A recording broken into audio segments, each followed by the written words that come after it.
Halo teman-teman. Kali ini melalui video ini saya akan sharing kembali topik tentang realitas media dan konstruksi sosial media massa.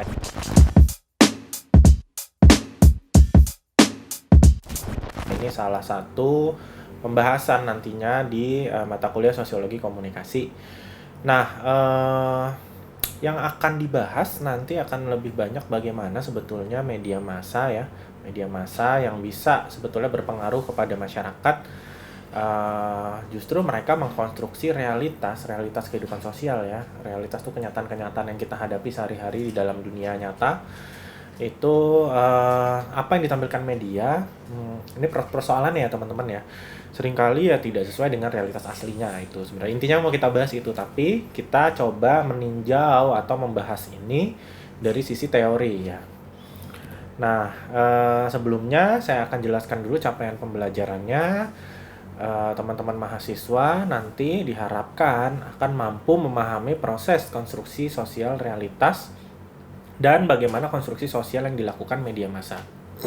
Jadi, sebelum kita bahas lebih jauh bagaimana konstruksi sosial yang dilakukan media massa, kita akan lebih dulu membahas secara umum ya, teori yang membahas proses konstruksi sosial realitas. Nah, namanya teori konstruksi sosial realitas. Teori ini diperkenalkan oleh Peter Berger dan Thomas Luckmann ya, dalam bukunya yang berjudul The Social Construction of Reality, A Treatise in the Sociological of Knowledge. Ini sebenarnya teori sosiologi yang digunakan ya oleh ilmu komunikasi. Dan ini teori lama, teori dari tahun 1966 gitu. Nah, tapi masih relevan karena apa? Karena kita akan menggunakan teori ini untuk melihat bagaimana media mengkonstruksi realitas. Nah, sebetulnya teori ini juga tidak membahas spesifik media ya teman-teman. Seperti yang tadi saya bilang, ini secara umum gitu. Jadi bagaimana teori ini menjelaskan bagaimana konstruksi realitas secara umum gitu. Nah,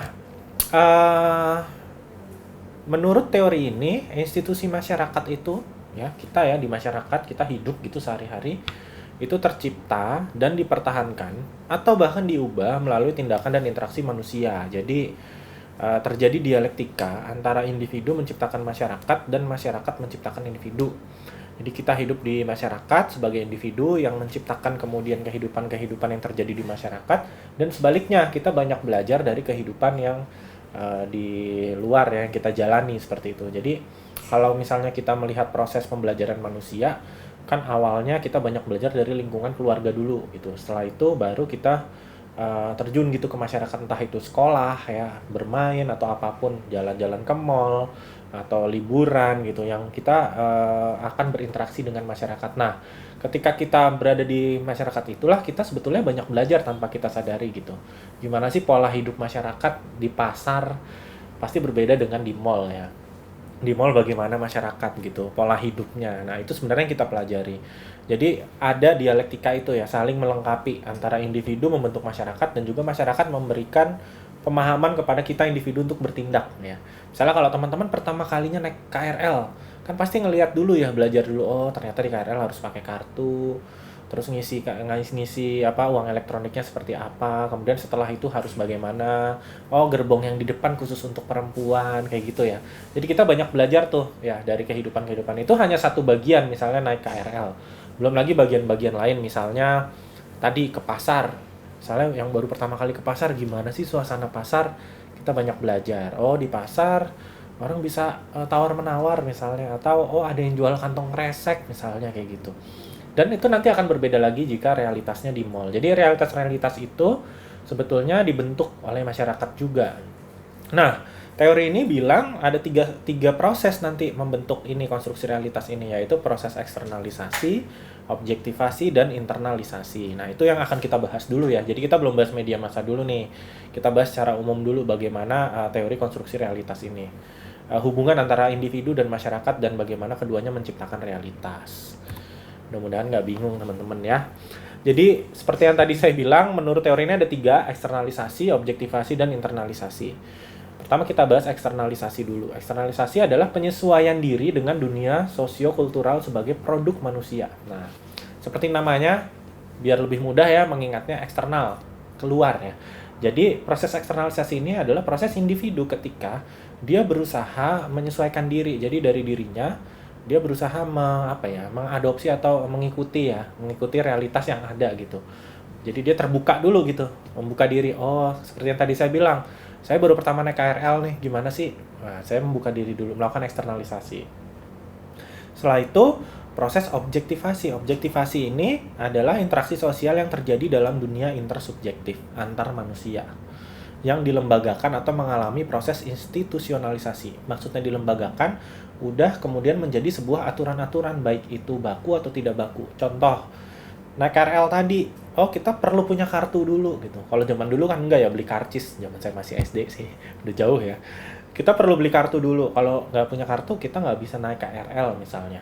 Jadi ya seperti itu. Jadi itu udah menjadi udah dilembagakan. Aturan mainnya gini loh kalau mau naik KRL gitu. Nah, kita harus menyesuaikan itu kan. Setelah kita mempelajari, nah kita mengikuti aturan main itu gitu. Begitupun misalnya dunia kampus, teman-teman yang belum pernah misalnya karena dari awal pandemi gitu kan belum tahu nih dunia kampus kayak gimana sih, di UP itu kayak gimana sih gitu. Nah, kita pertama kali pasti melakukan eksternalisasi. Kita banyak mengamati dulu, belajar dulu. Oh, dunia kampus gini. Oh, ada mahasiswa yang nongkrong, ada yang mahasiswa yang di kantin, ada yang mahasiswa yang nongkrong doang nggak masuk kelas seharian, ada juga gitu. Jadi kita bisa paham. Terus ada aturan main juga kan di kampus. Oh, misalnya kalau udah masuk ke dalam kelas nggak boleh pakai sendal nih, harus pakai sepatu misalnya kayak gitu. Jadi itu masuk ke objektivasi. Yang terakhir itu proses internalisasi. Internalisasi adalah proses individu mengidentifikasi dirinya dengan lembaga sosial atau organisasi sosial tempat individu tersebut menjadi anggota. Akhirnya di proses internalisasi adalah proses kita benar-benar mengikuti itu. Kayak tadi misalnya mau naik KRL ya, proses internalisasi adalah kita mengambil itu semua dan kita melakukan itu gitu. Ketika kita udah memahami aturan mainnya udah jelas, kita ikutin. Di kampus juga gitu sebetulnya. Jadi dimanapun sebetulnya untuk hidup di dalam sebuah dunia sosial, masyarakat atau individu tuh melakukan ini sebetulnya. Tapi kita kan nggak pernah sadar ya. Dunia kampus masih baru, kantinnya di mana sih? Terus ternyata di kampus ada beda-beda angkatan, beda tongkrongan nih. Oh, kalau angkatan ini ngumpulnya di kantin ini, angkatan ini ngumpulnya di pos satpam misalnya, angkatan ini ngumpulnya di deket portal misalnya, oh angkatan ini ngumpulnya di gardu gitu. Kita kan memahami itu ya. Terus ada misalnya aturan-aturan yang baku dan juga tidak baku.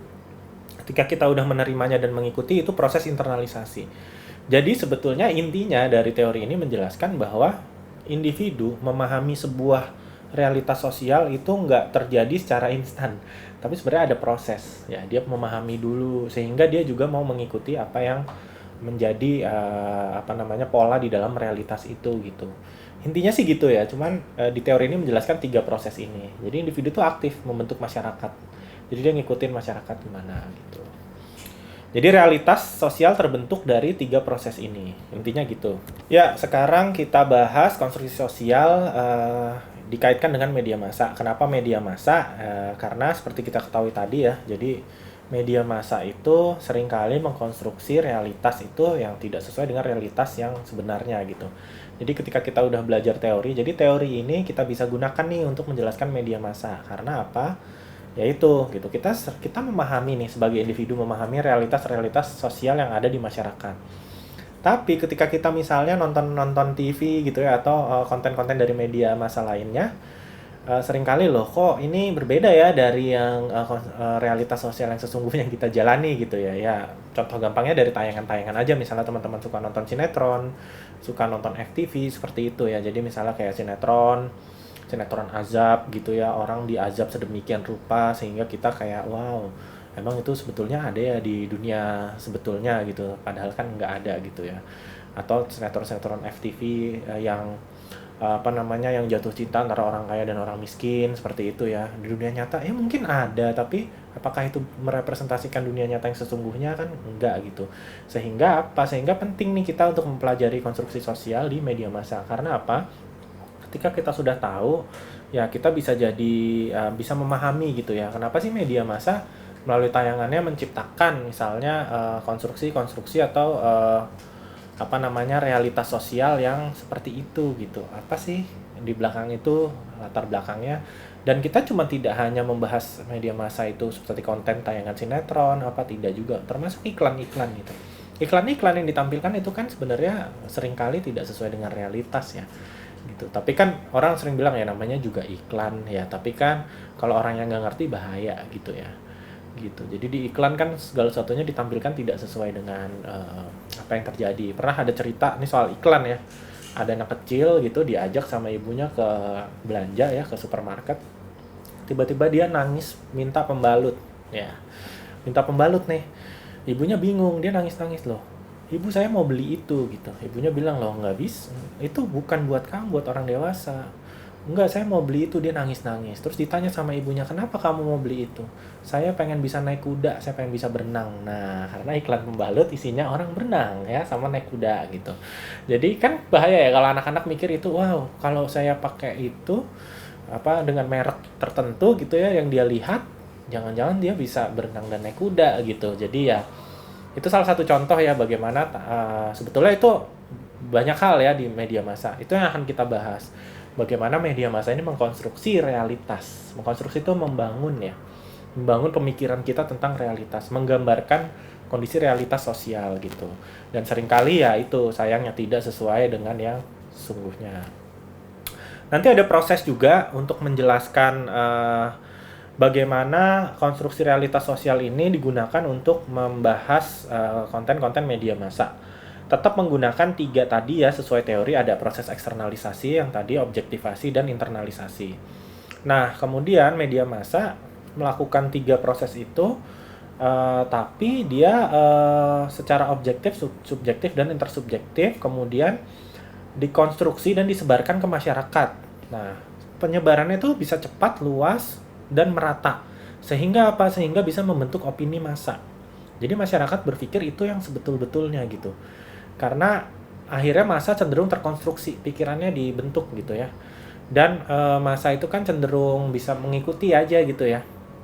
Apalagi kalau misalnya kita tidak belum paham bahwa apa yang ditampilkan media itu tidak bisa ditelan mentah-mentah gitu ya. Kayak tadi anak kecil kan belum paham gitu.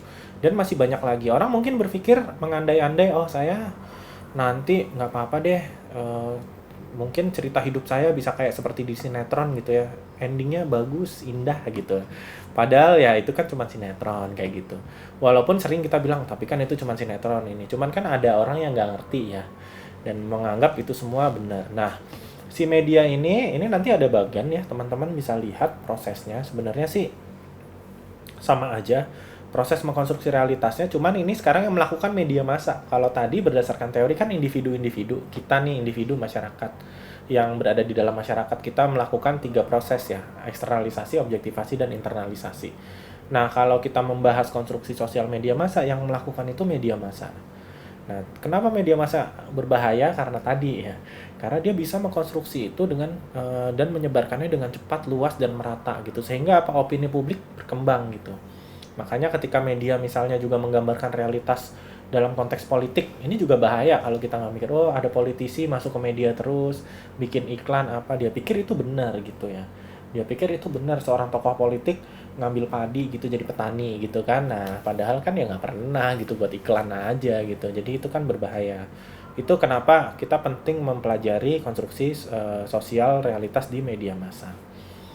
Nah, ini berikutnya ada bagan juga.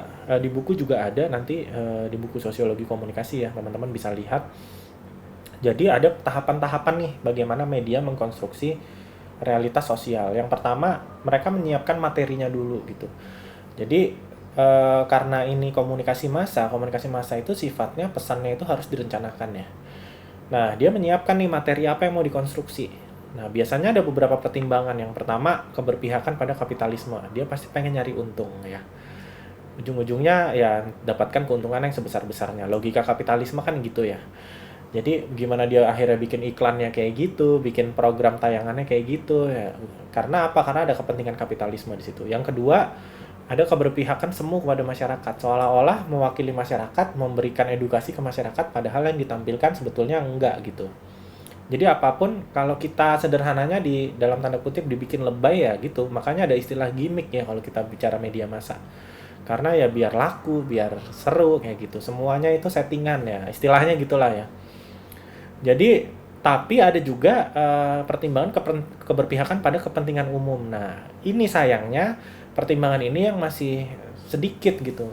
Saya tidak mengatakan semua media kemudian mengkonstruksi realitas dengan tidak benar. Sebetulnya ada juga ada yang berpihak pada kepentingan umum. Cuman ya kalau kita saksikan ya itu jumlahnya sedikit gitu. Termasuk iklan-iklan layanan masyarakat juga ada gitu yang memberi edukasi ke masyarakat gitu. Tapi kan lebih banyak iklan komersial ya, udah pasti gitu. Terus seolah-olah berpihak pada masyarakat padahal enggak. Lalu setelah menyiapkan materi, kemudian ada masuk ke tahap sebaran konstruksi. Bagaimana menyebarkan itu? Ya, kalau media elektronik ya melalui tayangan-tayangan TV, bentuknya bisa lewat sinetron, kuis, iklan, dan sebagainya. Kalau media cetak ya melalui berita-berita ya. Media online juga melalui berita-berita yang judul-judulnya sensasional, seperti itu. Dan ada pertimbangan teori agenda setting sebenarnya. Jadi media itu bisa menonjolkan sebuah isu yang dianggap penting dan mengabaikan isu lainnya gitu. Akhirnya apa? Akhirnya masyarakat terkonstruksi tuh, oh isu ini penting gitu. Isunya Saiful Jamil jadi penting gitu, padahal nggak penting misalnya menurut kita gitu. Tapi karena diberitain terus-menerus jadi kita nganggapnya penting gitu, padahal apa sih pentingnya gitu ya, misalnya gitu. Padahal mungkin ada isu yang lebih penting, misalnya pemecatan karyawan KPK misalnya kayak gitu. Jadi tahap sebaran konstruksi ini juga menurut saya hal yang penting perlu kita ketahui juga ya. Karena apa? Karena ya itu media punya kekuatan itu. Ketika mereka menonjolkan sebuah isu, kita jadi paham itu yang penting, yang lain enggak gitu. Nah, kemudian masuk ke pembentukan konstruksi itu, konstruksi realitas. Pembentukan konstruksi realitas biasanya ada pembenaran ya. Terus masyarakat, kenapa ini jadi gampang mengkonstruksi pikiran kita? Karena apa? Karena ada pembenaran seolah-olah. Dan yang kedua, masyarakat tuh jadi mudah terkonstruksi ya. Dan akhirnya apa? Akhirnya masyarakat menjadi konsumtif. Seperti itu. Kalau iklan gitu. Kalau melalui tayangan-tayangan sih sebenarnya bisa macam-macam ya. Ada yang mudah terkonstruksi, ada juga yang enggak gitu. Tapi ya kalau misalnya kita masih penggemar berat tontonan media massa ya biasanya akan lebih mudah sih, karena kita menganggap itu betul gitu ya. Contohnya aja rating-rating yang tinggi kan sinetron ya. Apa yang ditampilkan di sinetron itu bisa dimaknai itu sebagai sebuah hal yang benar gitu. Makanya kemudian ada fenomena ibu-ibu marah-marah sama artis ya, karena dia di sinetronnya jadi antagonis gitu. Padahal dia nggak paham itu cuma sinetron kan, acting gitu. Ya itulah contoh mengapa kemudian dia menganggap itu benar, asli gitu.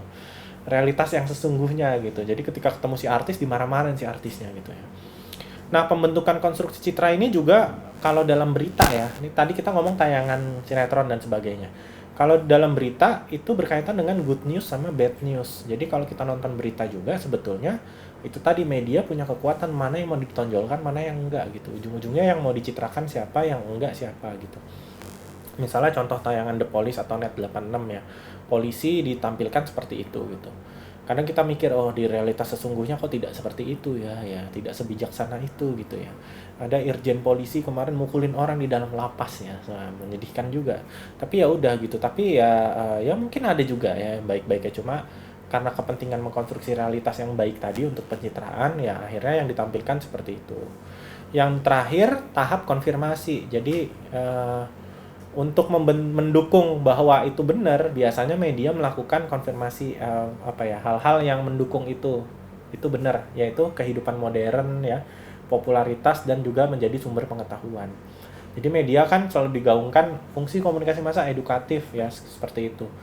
Jadi kita berpikir ya itu benar gitu sebagai pengetahuan, atau kita berpikir itu sesuai dengan kehidupan modern, orang modern kayak gitu kok hidupnya gitu. Padahal kita akhirnya jadi lupa kalau ternyata itu nggak sesuai dengan realitas kita, seperti itu. Nah, ada 3 hal yang bisa kita simpulkan. Pertama, teori konstruksi realitas sosial ini dapat menjelaskan bagaimana konstruksi yang dilakukan oleh media massa. Yang kedua, hal ini penting. Kita memahami kenapa media itu mengkonstruksi realitas, karena media massa seringkali mengkonstruksi realitas kehidupan sosial kita tidak sesuai dengan realitas yang sebenarnya. Dan yang ketiga, untuk itu ya kita perlu memahami bagaimana proses konstruksi realitas sosial yang dilakukan oleh media massa. Karena kalau kita tidak sadar, seolah-olah itu natural, seolah-olah itu benar apa yang ditampilkan. Padahal ya seperti kita tahu ya, seperti tadi kita diskusikan, banyak hal yang sebetulnya tidak sesuai dengan realitas yang sesungguhnya. Kurang lebih materi tentang konstruksi realitas sosial media massa seperti itu. Kalau teman-teman ingin lebih memperdalam lagi bisa baca di buku ya teman-teman. Mungkin lebih detail lagi nanti akan lebih banyak contoh-contoh lagi gitu. Ini paling tidak pengantar supaya teman-teman memahami bahwa apa yang dilakukan media massa, apa yang dikonstruksi media massa seringkali tidak mencerminkan realitas yang sebenarnya. Baik, terima kasih teman-teman atas perhatiannya. Sampai jumpa lagi.